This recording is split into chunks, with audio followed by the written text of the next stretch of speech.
Saya minta waktu beberapa menit karena di komputer saya sempat, suara saya terdengar cukup jelas, adik-adik? Dengar, Pak. Dengar, Pak. Ya, saya minta waktu beberapa menit ya, karena tadi komputer saya sempat bermasalah. Ini saya baru reset, jadi ada beberapa setting yang harus saya siapkan dulu. Saya tutup dulu kameranya ya. Sebentar, hanya mungkin sekitar 4-5 menit saja.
Oke, baik. Adik-adik, hari ini kita masuk di dalam tutorial yang kedua. Ada beberapa nomor yang saya sudah minta dibuatkan dan siang tadi ya sudah di-submit. Lalu kita akan pakai 1 jam pertama untuk membahas soal-soal kalau ada yang ditanyakan dari tutorial yang kedua. Lalu setelah itu kita akan adakan quiz ya. Quiz saya siapkan, sekali lagi komputer saya agak ngadat, jadi saya agak menyiapkannya, saya sempat siapkan di PowerPoint. Nanti kita akan sama-sama lihat. Sambil, jadi nanti kira-kira begini, saya akan berikan soalnya di main room, di pleno ini, lalu kemudian saya buat 10 breakout room, jadi supaya tidak memakan waktu adik-adik di luar jam tutorial ini, saya akan berikan breakout room, jadi adik-adik tidak usah pakai Zoom yang lain, cukup masuk ke breakout room saja. Saya buatkan 1-10, otomatis nanti regu A di kelompok A di breakout room nomor 1, B nomor 2, dan seterusnya. ya. Jadi saya akan buatkan breakout room-nya dulu.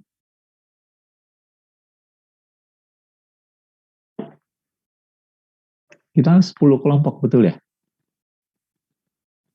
Iya Pak, benar. Betul ya. Lalu saya biarkan adik-adik sudah hafal kelompoknya kan ya? Jadi masuk saja kelompok A ke room number 1, number 1, dan ya, saya buat 10 room. Saya tidak sempat rename A, B, C, D-nya, berarti 1 itu A, 2 itu B, dan seterusnya, 10 itu J. Ya. Jadi tolong di-convert sendiri, nanti tinggal saya aktifkan.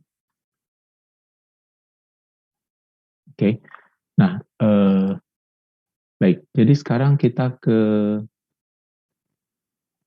coba membahas kalau ada pertanyaan dari tutorial nomor 2 ini. Nah, tutorial nomor 3 saya sudah download, nanti saya akan berikan. Tetapi karena itu menyangkut usaha dan energi, jadi saya akan tetap berikan malam ini tugas-tugasnya. Mungkin ada sebagian tugas yang mungkin secara teorinya baru lusa kita bahas hari Jumat. Tapi kalau hari Jumat ke hari Rabu kan mungkin terlalu dekat, jadi saya berikan hari ini. Kalau ada soal-soal yang mungkin belum bisa dikerjakan hari ini, nggak apa-apa. Kalau mau dicoba dikerjakan juga boleh. Secara umum, topik modul 3 adalah usaha dan energi. Jadi mestinya secara umum sudah ada hal-hal yang bisa dikerjakan, baik karena sudah kita bahas, atau videonya sudah tersedia, dan adik-adik bisa menurunkan rumus-rumus yang ada dari situ ya, menggunakan. Kalaupun tidak ada, belum ada, kita bisa tunggu sampai hari Jumat, karena kebetulan kuliah kita adalah Senin dan Jumat. Yang Senin sudah lewat, yang Jumat belum. Jadi, tapi saya kira saya akan coba pilihkan soal-soal yang mulai sudah ada bisa dikerjakan mulai saat ini, artinya sudah materinya di cover hari Senin yang lalu. Ya, itu tentang modul 3. Baik, silahkan. Kalau ada yang bertanya tentang modul 2 dulu ya. Saya coba share screen. Ini adalah, sebentar. Saya topiknya ya modul 2 dinamika. Saya share coba ya.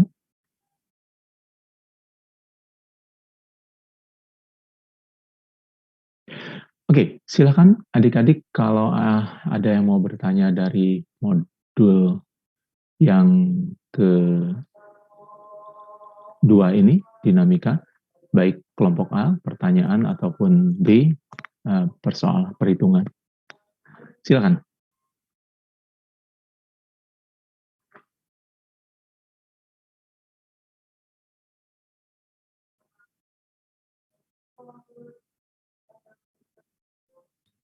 Pak, saya mau bertanya, Pak. Ya, sorry, boleh NIM-nya dulu? 332, Pak. Ya, 332. Oh, ya, ikhlas.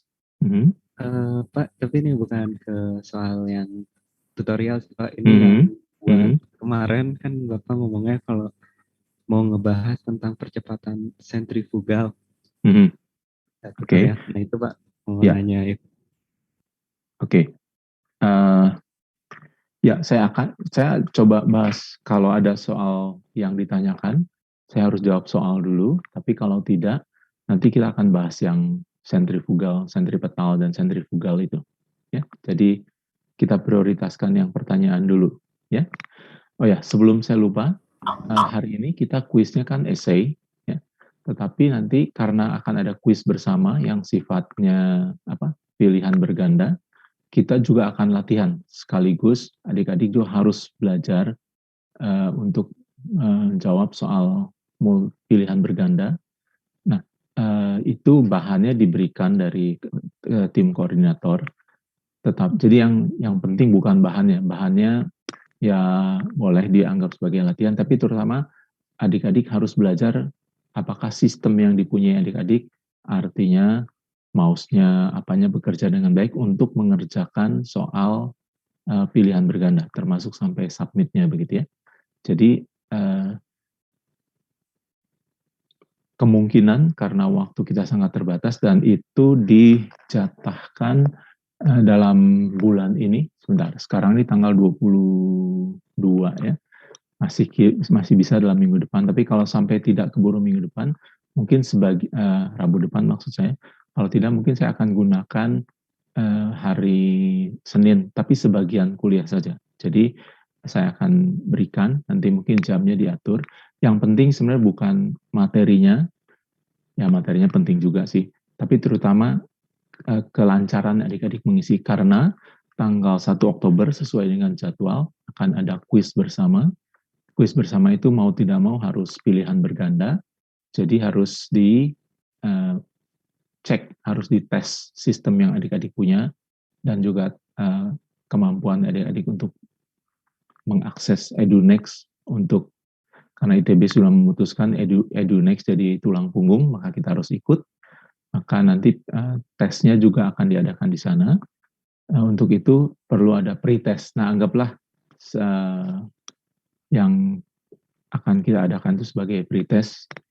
Bahannya ya boleh dianggap sebagai latihan, tapi terutama sistemnya, teknisnya, supaya jangan sampai nanti kuis tanggal 1 itu menjadi pengalaman pertama untuk adik-adik. Ya. Kita buat kuisnya online, essay selama ini. Setelah itu nanti adik-adik harus juga menguasai yang pilihan berganda, dan itu dilakukan mungkin sekitar hari Senin nanti.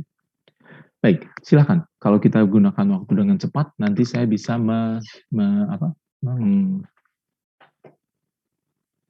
membahas tentang gaya sentripetal dan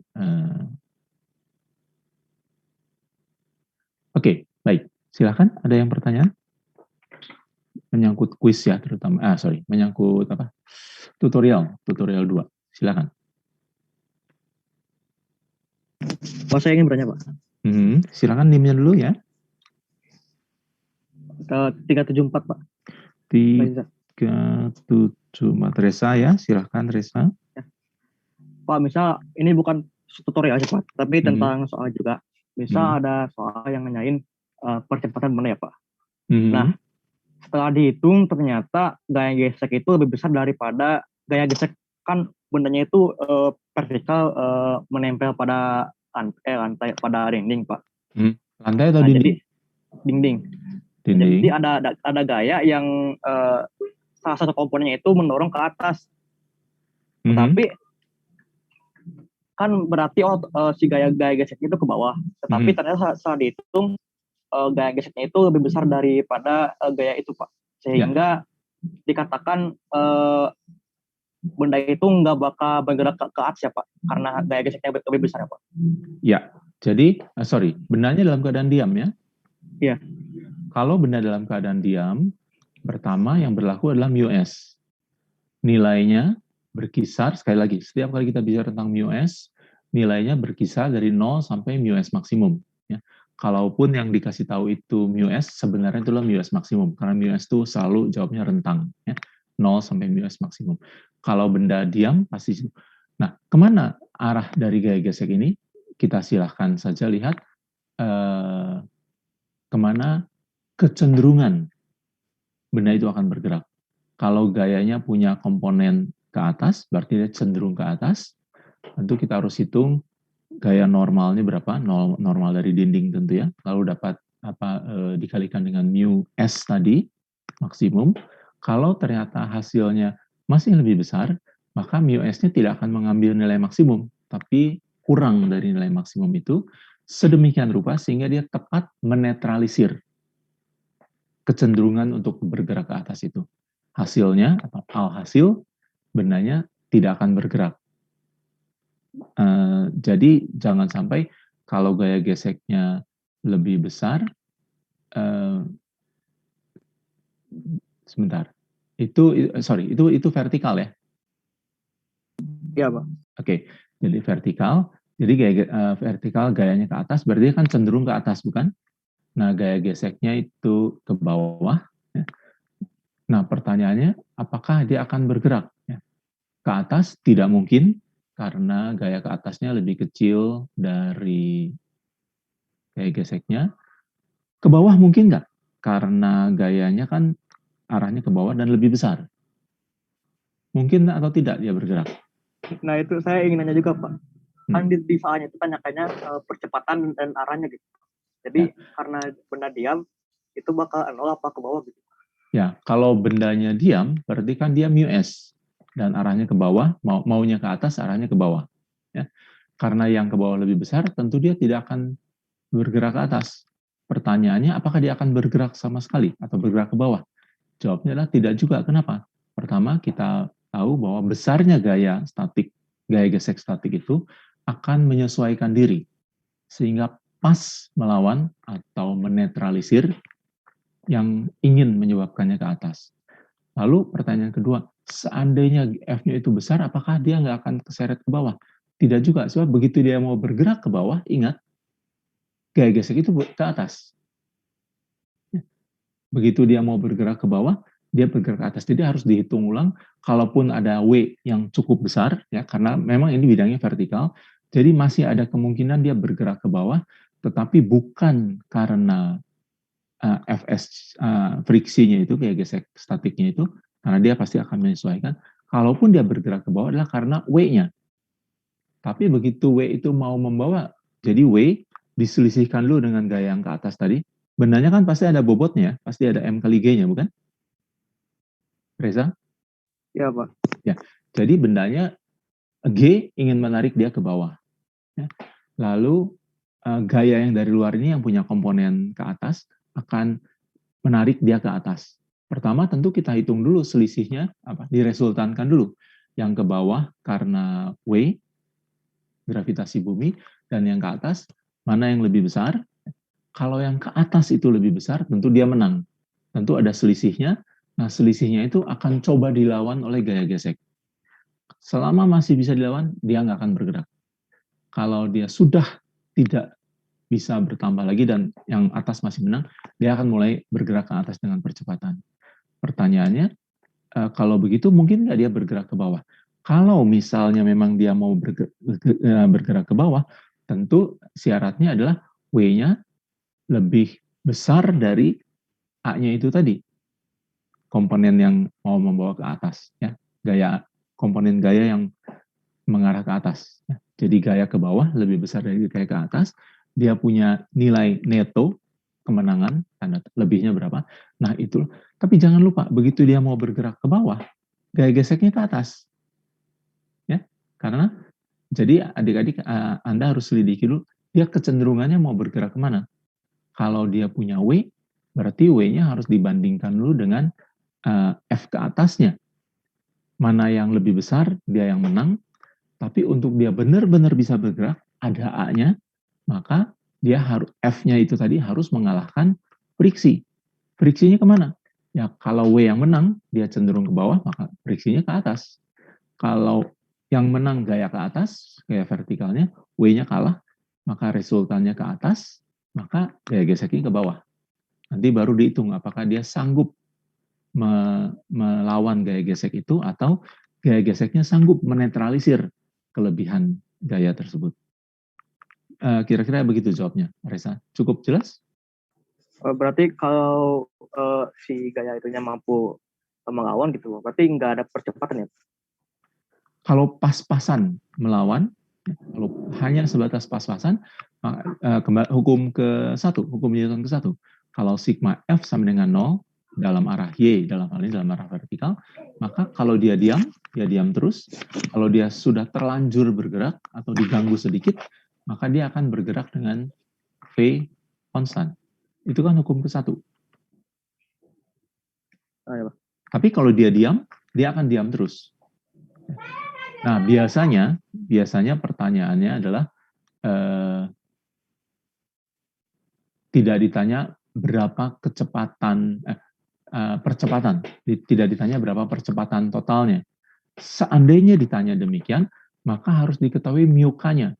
Karena begitu dia sudah bergerak, itu berarti dia sudah mencapai μs maksimum, artinya sudah mengalahkan gaya gesek statik maksimum. Oke?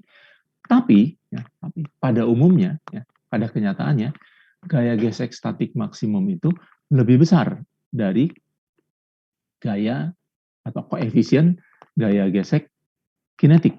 Ya. Jadi waktu dia mau bergerak, entah ke atas, entah ke bawah, itu perlawanannya bisa sampai besar, sampai μs maksimum. Setelah dia bergerak, maka seketika itu juga dia bergerak, karena berubah jadi μk. Nah, μk itu biasanya lebih kecil. Jadi kalau diketahui dua-duanya, μs dan μk, μs ini berguna untuk menentukan dia bergerak atau tidak, entah ke atas, entah ke bawah. Ya, kalau mau ke atas ya arahnya ke bawah, kalau dia mau ke bawah arahnya ke atas. Kalau benda berhasil, begitu benda berhasil bergerak, buru-buru, ya, sesegera mungkin, mu-nya berubah menjadi μk, bukan? Yang lebih kecil. Sehingga kalau dalam keadaan seperti itu ditanyakan percepatannya, maka harus dihitung gayanya, ke atas berapa, ke bawah berapa, selisihnya berapa, gaya geseknya berapa.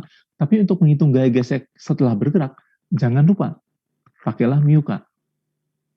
Karena segera, sepersekian detik setelah benda bergerak, μs maksimum itu akan berubah menjadi μk. Dan biasanya, μk itu lebih kecil dari μs maksimum. Beberapa soal supaya mudah menganggap μs sama dengan μk. Artinya, begitu benda bergerak, A-nya tinggal dihitung dari resultan gayanya. Tapi kalau soalnya cukup jeli, teliti, begitu ya, diketahui dua, μs dan μk, maka μs ini digunakan untuk menentukan nasib benda itu, bergerak atau tidak. Cuma itu saja. Begitu dia bergerak, langsung pindah ke μk. Sehingga untuk menghitung keseimbangan gaya atau resultan gayanya, ketika menghitung percepatan, jangan lupa harus pakai μk. Karena sekali dia bergerak, dia tetap bergerak. Dan mu-nya μk, bukan μs tidak boleh digunakan lagi setelah dia bergerak. Oke, cukup jelas, Reza? Jelas, Pak. Oke. Yang lain juga ya. Jadi, nah itu kalau udah dikasih kalau dikasih dua-duanya itu hati-hati. Berarti itu soalnya cukup menuntut adik-adik cukup jeli. Ya. Kalau paling sederhana, kalau disebut gesekan sama dengan 0, gitu ya. Itu soal-soal yang relatif sederhana. Kalau dikasih tahu μs, itu berarti pertanyaannya, dia akan sanggup, gayanya akan sanggup membuat benda ini berjalan atau tidak. Gitu. Biasanya soal yang tingkat berikutnya adalah μs sama dengan μk. Artinya sekali bergerak, dia tetap bergerak, tapi mu-nya sama. Nah, soal yang lebih real, soal yang lebih mendekati kenyataan adalah dikasih tahu dua-duanya, μs-nya berapa, μk-nya berapa. Untuk hal ini, adik-adik harus teliti. μs dipakai untuk menentukan nasib benda itu, berhasil bergerak atau tidak. Kalau memang dia berhasil bergerak, kemanapun arahnya, cepat-cepat ganti dengan μk untuk perhitungan sisanya. Kalau dipakai μs yang tadi, salah. Karena begitu benda bergerak, μs itu tidak punya arti, yang ada adalah μk. Ya. Oke, pertanyaan yang baik sekali, Reza.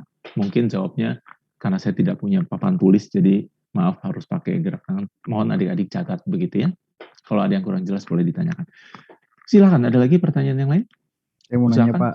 Ya, sorry, NIM-nya? 440.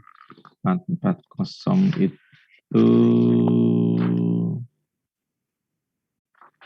Sorry, 440 Kenny ya? Saya masih bingung nomor 5A, Pak. Kenny, ya sebentar.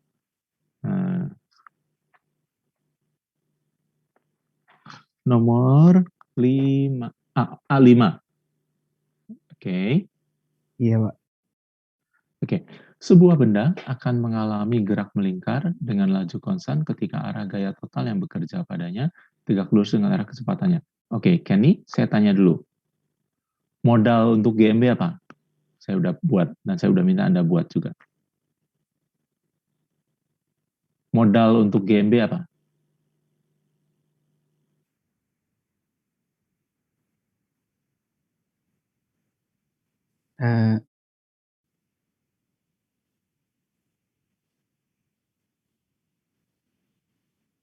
Halo?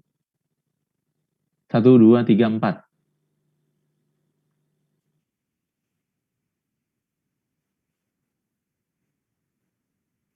Kenny?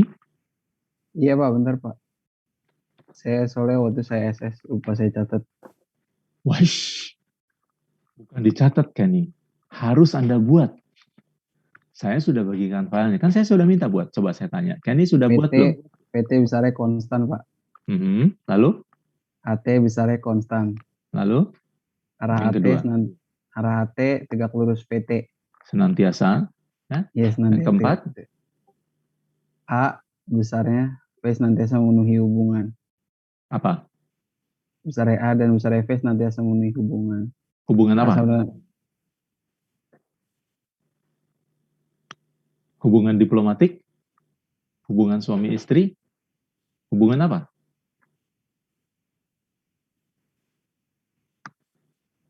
Ayo. Coba, Kenny saya tanya sebentar. Waktu itu saya suruh buat PowerPoint untuk yang lain. Untuk GLB, GLBB, untuk apa lagi? Gerak parabola ya. Kenny sudah buat atau belum? Jujur belum, Pak. Jujur belum. Terima kasih untuk kejujurannya, tapi saya mencela Anda karena Anda belum buat. Ya. Untuk kejujurannya saya acungi jempol. Thumbs up ya. Tapi untuk kemalasan Anda harus saya kasih jempol turun ya. Kapan Anda mau buat? Kalau Anda buatnya Desember tahun ini itu terlambat, nggak ada gunanya. Entah terlambat, terlalu cepat. Untuk semester sekarang udah terlambat, untuk semester 3 nanti masih terlalu cepat. Ya, kalau Anda mengulang. Ya. Tolong perhatikan adik-adik ya. Saya tidak mungkin mengontrol adik-adik sudah buat atau belum. Tapi kalau adik-adik hanya duduk datang untuk dengar, kadang-kadang bertanya, tapi semua yang saya minta adik-adik kerjakan, tidak adik-adik kerjakan, ya saya mah nggak rugi apa-apa. Saya mah nggak bisa di DO dari ITB. Adik-adik bisa. Nah, tolong ya. Jadi kerja keras itu wajib. Kalau tidak ada yang tidak mengerti, tanya.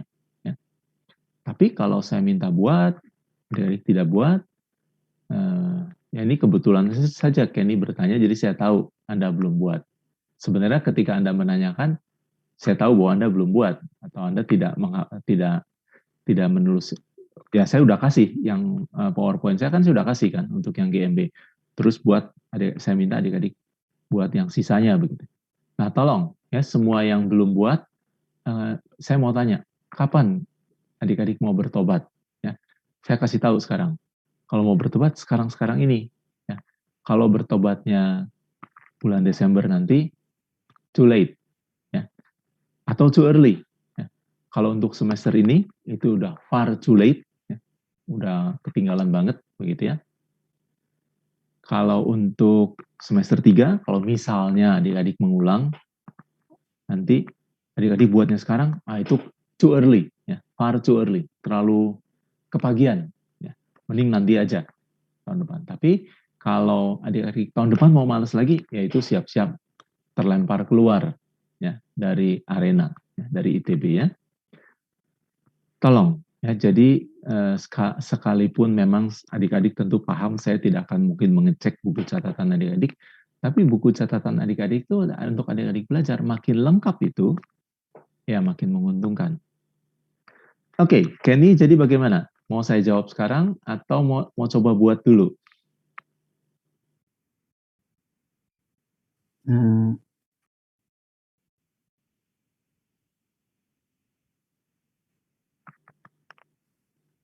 Kayaknya coba buat dulu deh Pak, kayaknya. Ya, terima kasih untuk kesadarannya ya.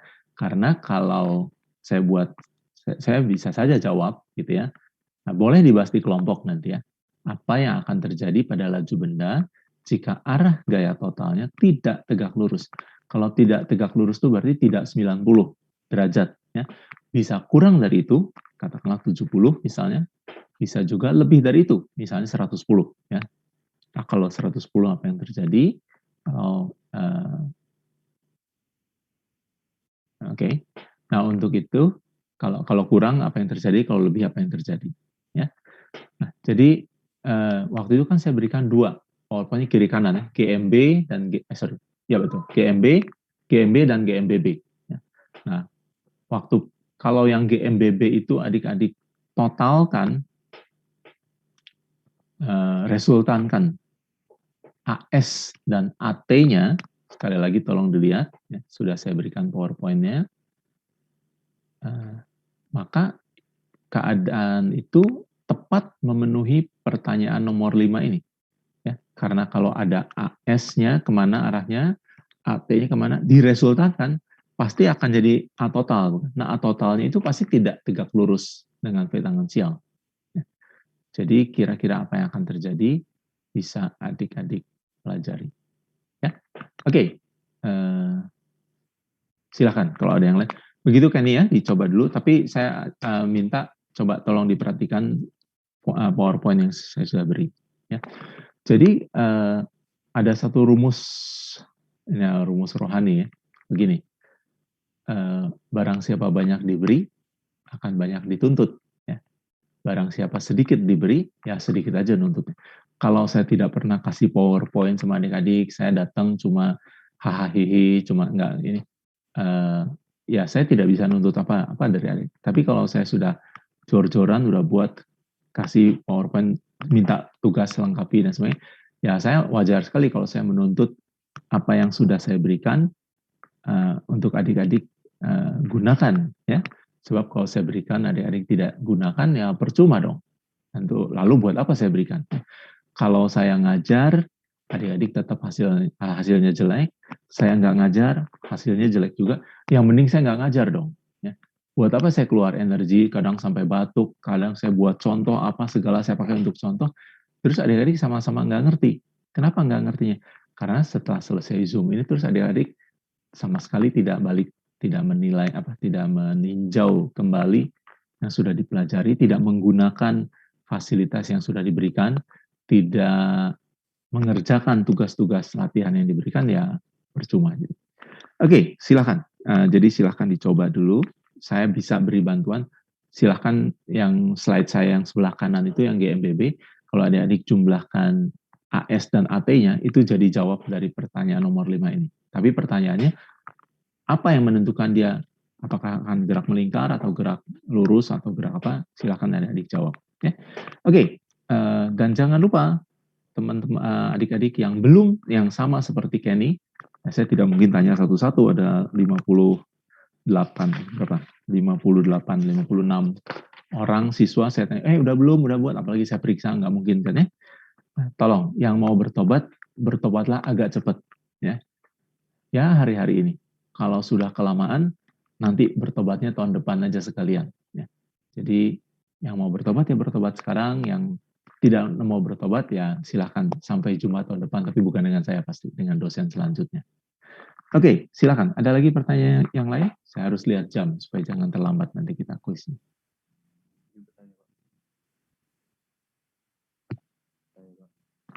Saya pasang timer saja ya, karena kadang-kadang kalau saya keasikan belajar, ngajar, jawab, nanti tahu-tahu jamnya sudah lewat. Sekarang ini jam 15.34, saya buat 20 menit saja lah, 20 menit cukup ya, untuk reminders. Silakan, kita gunakan waktu dengan baik. Ada lagi yang bertanya?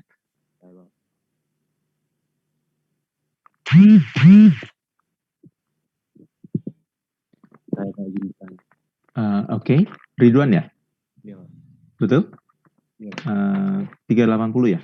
Iya. Oke, pertanyaannya? Tutorial nomor 5, Pak. 5B, Pak. B, nomor 5? Ya. B5 ya? Saya. Oke, 2 buah balok berada dalam gerobak. Ya. Jadi ini adalah sebenarnya peristiwanya katrol. Katrolnya pasti idealnya.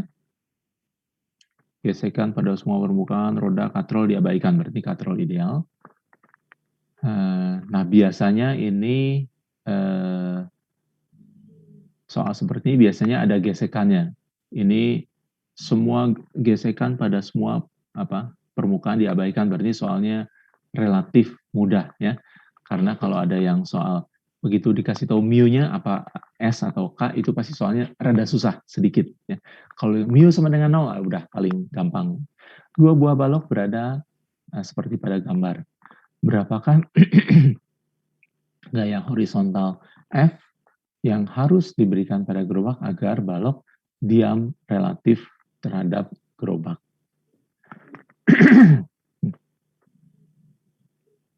Oke, nah ini semua gesekan diabaikan. Ya. Baik, pertama saya tanyakan dulu, kalau gerobaknya diam, ya, jadi kalau gaya F-nya itu tidak ada, kira-kira yang akan terjadi apa?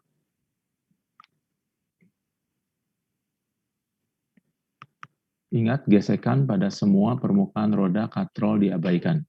Jadi bendanya ini benda yang lantainya ke benda M besar licin, M besar ke M1 juga licin, M2 ke benda M juga licin atau sama sekali tidak bersentuhan gitu ya.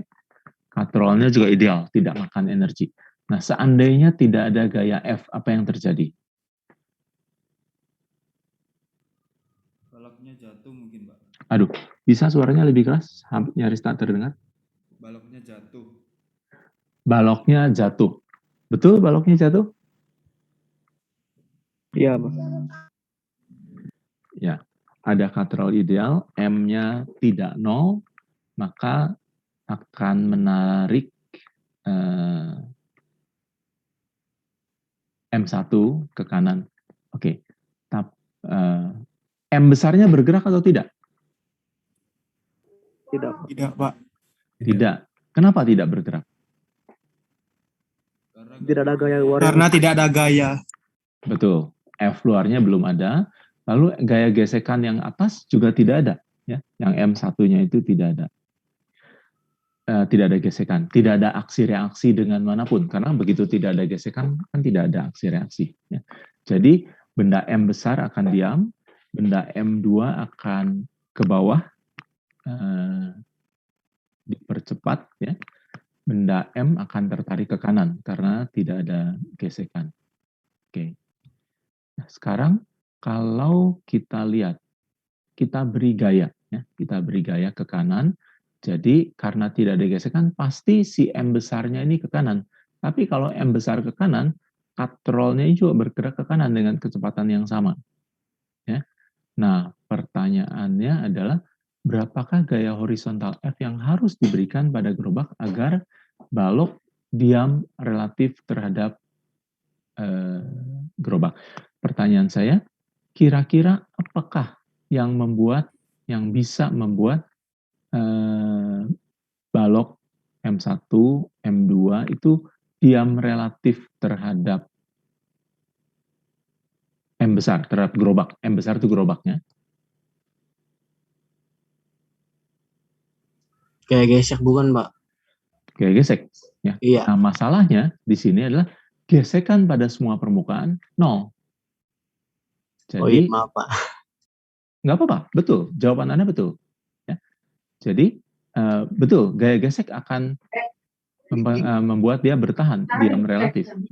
Tapi dalam hal ini dikatakan gesekan pada semua permukaan, roda dan katrol diabaikan. Ya, jadi di sini tidak ada gesekan, di sini tidak ada gesekan, di situ tidak ada gesekan, katrolnya ideal. Nah, kira-kira apa? Berapa gaya ini harus dikenakan supaya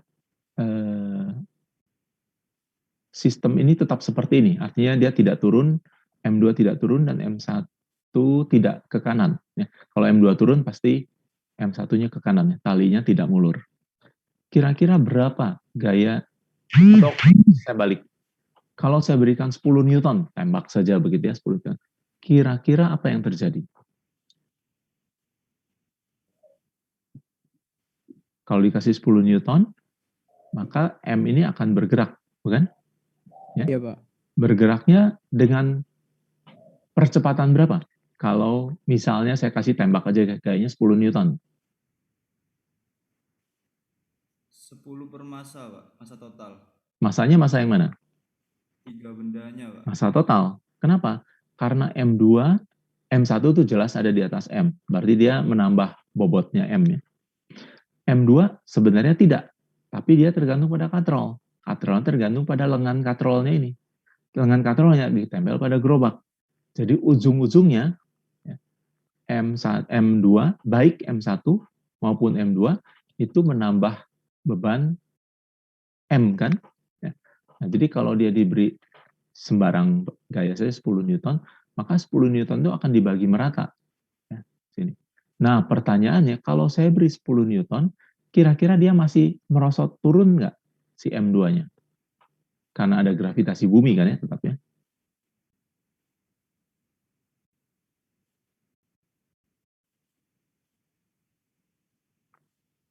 Oke, kira-kira gimana adik-adik?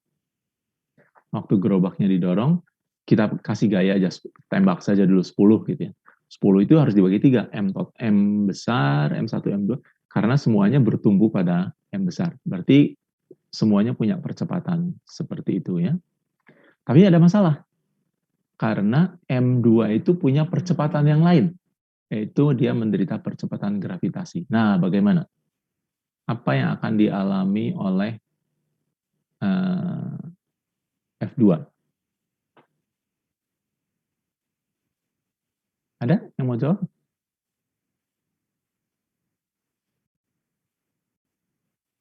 Apa yang akan dialami oleh M2? Jatuh, Pak. Ya, tetap jatuh. Jadi sama seperti ketika dia diam gitu. Ya, Pak, karena nggak ada gaya gesek untuk menahan ya, Pak. Pak, saya mau nyoba, Pak. Oke. Itu loh, Pak, gaya yang berkebalikan sama yang 10N itu yang benda di atas M besar itu loh, Pak. Kan ke arah belakangnya gitu, Pak. Jadi narik benda yang di depan gitu, Pak. Buat nggak jatuh. Oke. Ya gitu. Baik. Jadi, oke, saya coba kita lihat solusinya.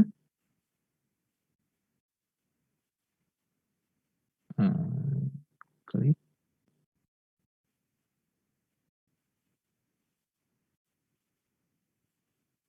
Adik-adik bisa lihat? Kelihatan ya?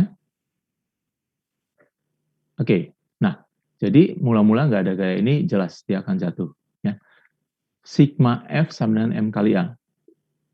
Nah, ini rumus umum. Ini rumus umum. Kita lihat diagram gayanya. Untuk M1, maka rumusnya kan M kali A ya. Tegangan talinya itu akan sama dengan M1 dikalikan A. Ya.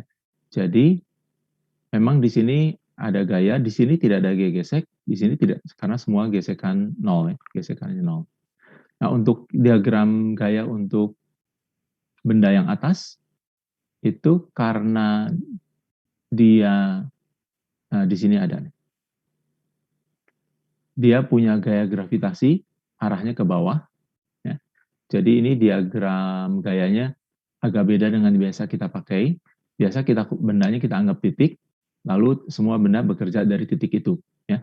Tapi ingat, vektor itu boleh digeser, asal sama panjang dan searah. Ya. Jadi kalau kita pakai yang biasa kita gunakan, itu M1-nya kita kasih titik, ada T ke kanan, lalu dari titik itu ada N1 ke atas, ada M1G ke bawah, atau W1 ke bawah. Ya. Nah ini agak beda, ya sedikit berbeda dari buku yang ini yang dipakai. Ini N1-nya arahnya ke atas, tapi dari arah bawah. Ya. Jadi mungkin kalau adik-adik menggambar sebenarnya lebih baik kalau konsisten dengan yang dulu kita anut, adalah ini naik sedikit ke titik pusatnya, M1-nya turun sedikit ke titik pusatnya, T-nya geser sedikit ke titik pusatnya, atau M1-nya diganti total dengan titik saja gitu. Karena ingat kita masih main benda titik. Selama kita bermain-main dengan benda titik, vektor itu boleh digeser asal sejajar. Ya. Jadi harap paham bahwa benda ini, diagram gaya benda M1 ini tidak berbeda dengan yang kita biasa pakai, hanya cara penggambarannya saja berbeda.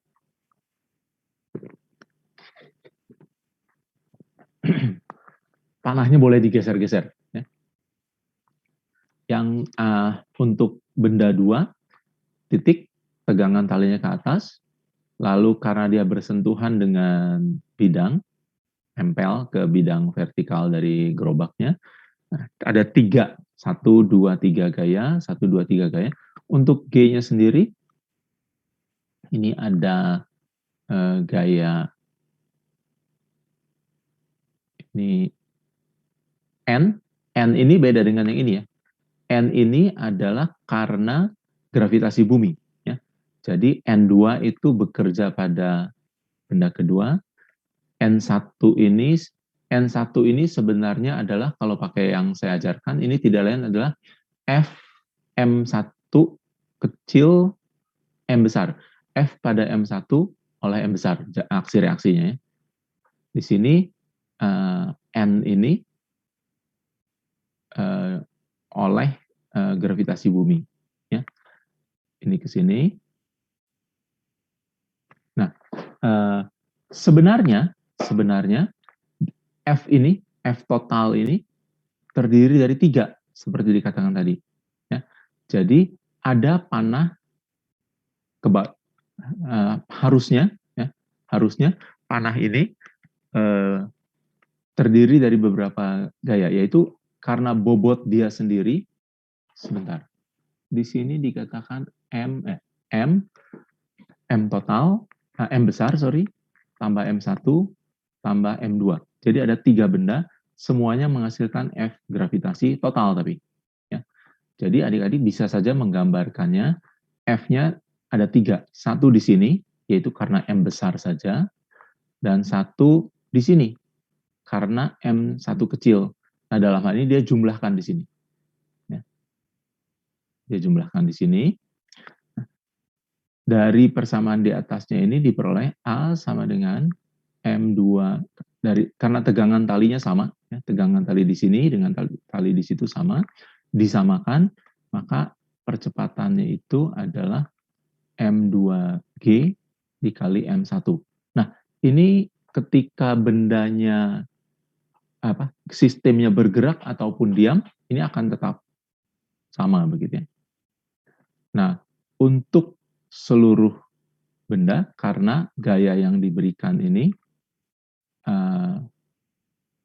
terbagi atau mempercepat seluruh benda, maka F-nya itu massa total, yaitu gerobak M1, M2, kali percepatan. Ini adalah sigma F sama dengan M kali A. Ya, sigma F sama dengan M kali A. Nah, karena seluruh benda bergerak bersama-sama, maka A-nya, A di sini, akan sama dengan A di situ, bukan? Karena M besar, M1, M2 bergerak seiring, kan diam relatif. Kalau satu bergerak, semua bergerak barengan, ya. Sehingga A. Jadi sistem yang atas ini, yang lingkaran yang atas ini, sebenarnya itu berlaku untuk M1, M2 saja. Ketika M-nya ada atau tidak ada, atau diganti meja, atau tidak bergerak, F-nya tidak ada, dia akan tetap sama. Ya. Persamaannya akan tetap sama, hanya tentu saja dalam hal itu, ya A-nya akan ditentukan oleh M2 seperti ini. Ya. A-nya ditentukan oleh M2 seperti ini. Nah, ketika dia ada bergerak bersama-sama, maka A di sini, A sistem yang M1, M2, akan sama dengan A sistem keseluruhan. Kenapa? Karena kan bendanya diam relatif. Kalau diam relatif, berarti mereka bergerak bersama-sama. Satu percepatannya sekian, yang lain semua sekian.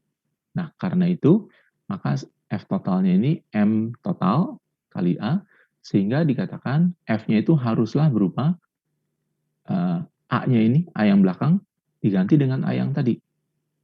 Ya, dengan A yang tadi, sehingga dia akan memenuhi persamaan ini. Ya, M2G kali M1. Ya. Kalau di sini kata kuncinya, agar balok diam relatif. Kalau dia diam relatif itu artinya M1 tidak bergerak kiri kanan, M2 tidak bergerak atas bawah. Ya. Dan keduanya tetap menempel pada benda gerobak M besar ini. Jadi sekali lagi gambarkan 3 diagram gaya, satu untuk M1 saja, untuk M1 saja, untuk M2 saja, untuk untuk M besar. Lalu untuk benda-bendanya, sistem katrolnya berlaku ini. Untuk benda keseluruhan, tinggal diganti A-nya dengan itu. Tapi yang penting adalah alasan. apa dasar saya mengganti A di sini dengan di situ? Harus harap di garis bawah ini diam relatif. Ya, kalau diam relatif berarti A-nya adalah seragam. Ya, A-nya seluruhnya seragam. Jadi karena benda ini didorong sebegitu cepat, maka si M2 ini harusnya dia melaju turun, tapi sekarang dia bergerak bareng. Karena diam relatif itu berarti M-nya tidak turun, M1-nya tidak ke kanan. Jadi mereka bergerak bareng. Ya. Nah, untuk mengetes, ya, bisa dicek. Karena ini M1-nya, ya nggak dikasih tahu berapa ya, benda-bendanya berapa. Nah, bisa diambil contohnya, kalau M1-nya katakanlah 1 kilo, M2-nya 2 kilo, M besarnya 5 kilo, cukup nggak gaya 10 Newton yang tadi saya tembak? Nah, tinggal dicek dengan rumus ini. Ya. Jadi nanti bisa lihat kalau dia lebih kecil bagaimana, kalau dia lebih besar bagaimana. Sekali lagi, ini adalah soal yang masih cukup sederhana karena gesekannya tidak ada. Ya. Nah, biasanya soal yang lebih umum, ya soal yang lebih umum itu di antara M1 dan M2 dan M besar itu ada gesekan, ya. Ada gesekan sehingga waktu dia mau bergerak ke bawah, gesekan itu bantu menahan. Waktu dia mau bergerak ke kanan, gesekan itu bantu menahan. Dalam hal ini semuanya tidak ada. Jadi yang membuat dia diam adalah semata-mata karena gayanya itu sangat besar, cukup besar, sehingga sanggup memaksa sistem benda ini diam relatif. Ya. Karena diam relatif, maka A di sini sama dengan A di situ, sehingga ketika disubstitusi menjadi persamaan ini. Oke, ini soal yang saya kira cukup menarik ya untuk dibahas. Oke, siapa tadi ini yang bertanya? Bukan yang bertanya soal ini tadi siapa ya? Ridwan ya, Ridwan Virgo ya. Cukup jelas Ridwan? Ya, Pak. Saya mau nanya lagi Pak, yang masalah untuk M2 itu Pak. Kalau kenapa? Untuk M2 kalau bendanya nggak bersentuhan sama yang M yang besar berarti gaya normalnya cara T ya Pak. Kalau dia tidak bersentuhan. Iya Pak. Yang M2 tidak bersentuhan dengan M besar itu Pak. Benda kedua tidak bersentuhan dengan yang ya. Kalau dia tidak bersentuhan, maka ininya tidak ada. N2-nya tidak ada. Gaya normal itu ada karena persentuhan bidang, ya bidang dengan bidang. Dan kalau dia ada gesek, kalau koefisien geseknya tidak 0, dia langsung menimbulkan gaya gesek statik atau kinetik, terserah. Jadi kalau dia tidak bersentuhan, memang di sini gambarnya sepertinya tidak bersentuhan ya, tapi ternyata bersentuhan. Kalau lihat dari resursinya dia bersentuhan, karena itu ada N. Kalau di mana benda-benda tidak bersentuhan, tidak akan ada N. Di warning. Masih ada beberapa menit lagi. Oke. Saya stop sampai di sini dulu ya, Ridwan ya. Cukup jelas ya? Ya, Pak. Silakan. Kalau ada pertanyaan yang lain, mungkin dengan cepat, saya kira masih bisa satu lagi, tapi saya akan batasi sampai jam 4 saja ya.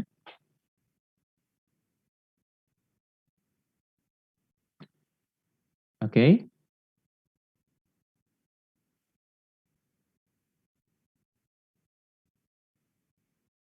Nah, oke. Kalau tidak ada, hari ini, saya sudah katakan bahwa kita kerjakan berkelompok ya. Saya kira Kak Sondang masih di Batam. Tadi saya coba kontak, walaupun dia bisa membuat assignment sudah dibuat di minggu kelima ya, kuis kita. Nah, jadi saya sebagai latihan, soalnya saya buat hanya 2 soal, tapi agak panjang ya. Ada beberapa pertanyaan. Saya minta kerjakan berkelompok. Tapi kelompok adik-adik saja, jangan maksud kelompok A ya kelompok A saja. Jadi kelompok A sama B, saya minta jangan kerjasama, silahkan di break. Tapi dalam kelompok A, dalam kelompok B, kerjasamanya intern dalam kelompok saja ya. Nah, boleh adik-adik siapkan kertas, misalnya ada satu yang jadi juru tulisnya apa gitu ya, supaya hemat. Boleh kerjaannya dibagi-bagi. Misalkan kalau satu kelompok 5 orang, 1 orang ngerjakan dibagi 2 tim, boleh. Silahkan bekerja sama dengan bebas, mungkin itu lebih baik. Nanti bisa bertukar informasi begitu ya.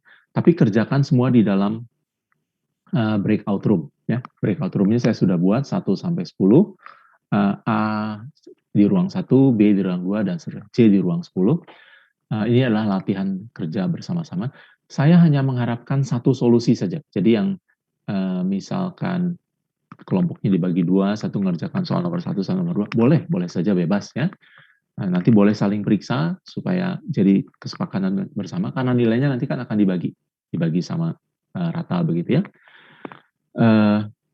Cukup menyerahkan satu kelompok satu jawaban saja, 2 soal tentunya, nomor 1, 2. Jadi saya harapkan satu kelompok, satu file menyerahkannya, kelompok A, kelompok B, itu akan diperiksa. Jadi satu file, filenya pakai nama kelompoknya ya. Jadi kelompok A, biasanya kalau di EduNext tuh ada angka depannya, angka serial number-nya begitu, itu nggak bisa kita kendalikan, tapi di belakang itu ada kelompok A, nah itu kelompok A, kelompok B sesuai nama kelompoknya, lalu filenya, foto, atau JPEG-nya, atau PDF-nya, atau apalah, terserah dari kita. Saya pikir paling cepat tulisan tangan saja, lalu difoto, lalu di-zip-kan atau diapakan begitu ya. Ke situ nanti akan diperiksa oleh Kak Sondang. Oke? Kira-kira dari teknis kuisnya ini adakah pertanyaan? Oh, berarti nanti kayak tutorial ya Pak? Semua ngerjain di zip gitu? Bukan. Cukup satu, kalau tutorial kan masing-masing mengerjakan kan, lalu di-zip-kan kan. Ini enggak. Cukup satu kerjasama di dalam breakout room. Saya mengharapkan hanya satu lembar kertas saja. Ya, 1 atau 2 lah, kan 2 nomornya. 2 nomor, jadi nomor 1, sorry, saya kayak mau bersihin. Nggak jadi.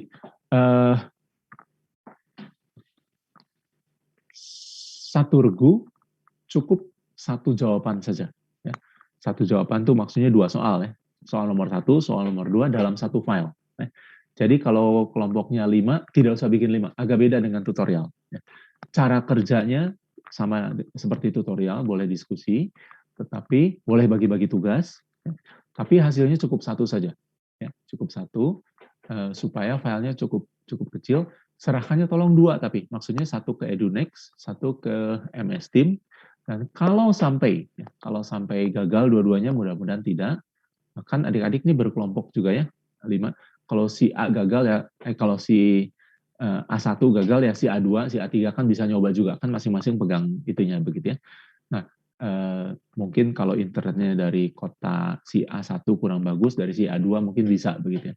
Nah, kalau sampai gagal, pasti silahkan nanti ke repository itu, ke email. Tapi saya minta jamnya dipatuhi ya. Jadi saya tidak akan menerima yang diserahkan terlalu lambat ya. 1-2 menit bisa ditoleransi, tapi lebih dari itu ya berarti jangan menggunakan waktu lebih dari semestinya ya. Itu namanya mencuri waktu. Oke?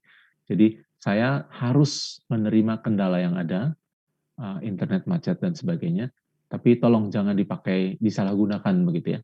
Jadi kalau adik-adik mencuri waktu sekitar 1, 2, 3 menit, nggak akan beruntung kok, nggak akan mengubah nilai secara berarti.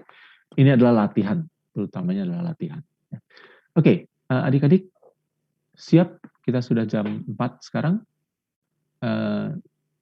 Sebelum adik-adik masuk ke breakout room, boleh siapkan kertasnya masing-masing nanti supaya bisa kerja sendiri kerja berbareng di breakout room.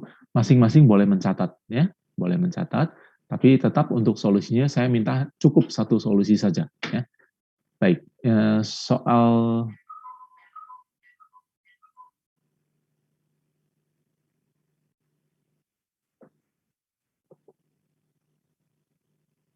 oke. Saya share screen.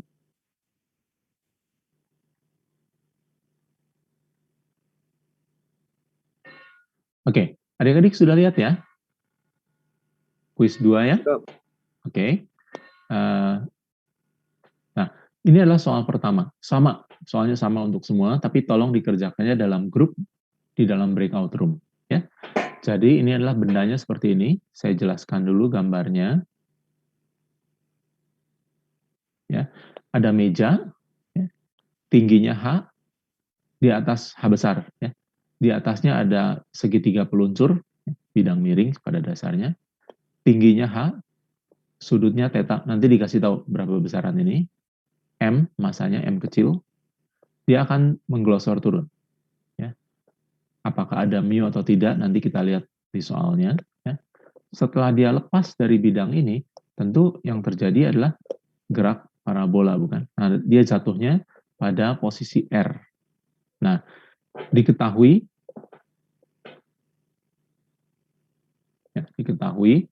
masanya itu adalah 2 kg. Ya.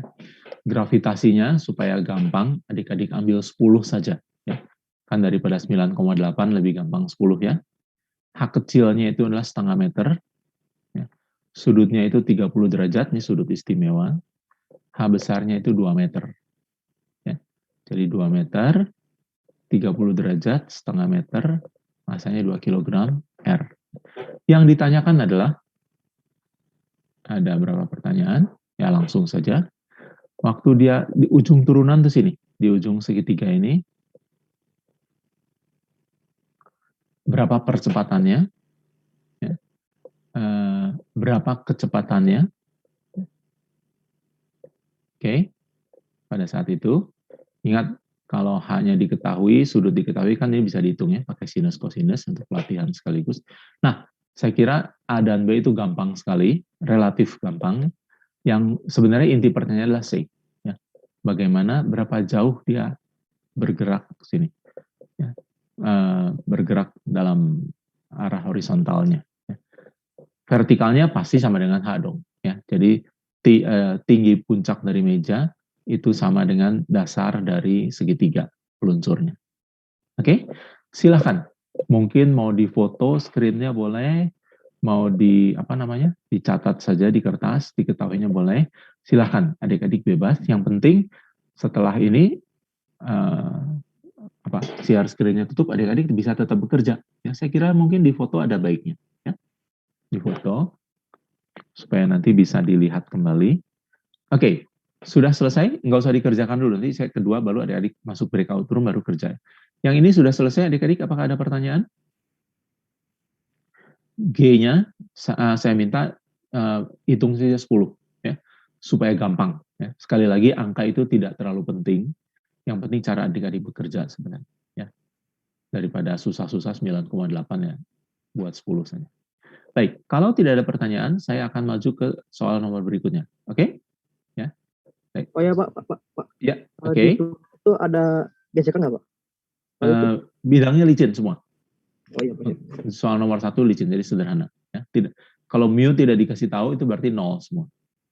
Ya. Oke, boleh ditambahkan bidangnya licin. Ya. Oke.